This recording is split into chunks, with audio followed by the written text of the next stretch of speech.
welcome to the channel. Today I want to talk to you about one of my favorite demons.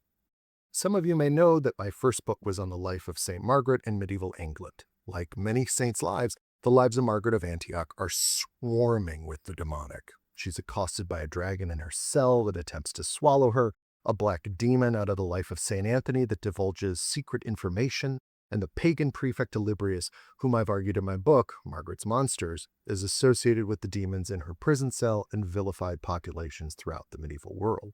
Personally, I've always been a fan of that damsel-devouring dragon, a being who sometimes gets a name, Rufus, meaning red-haired. Now you might be thinking, how would a dragon be named red-haired? Well, part of what I like about the idea of dragons in the Middle Ages is that we haven't yet been streamlined into the kind of D&D dragons that we see today.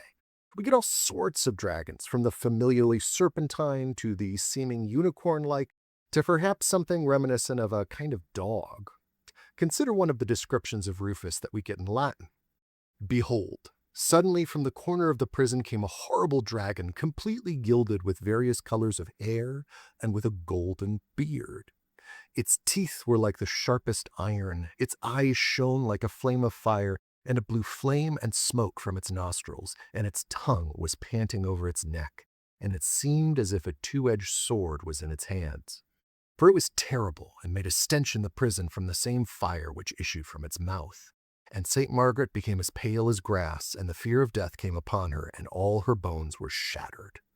And the dragon opened its mouth and placed it over the head of the Blessed Margaret, and it extended its tongue over her heel and swallowed her into its stomach.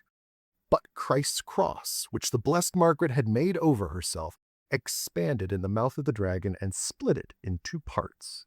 Then Blessed Margaret came out of the dragon's belly without any injury to her. Now this sounds more like a man panting fire than it does what we would typically understand to be a dragon.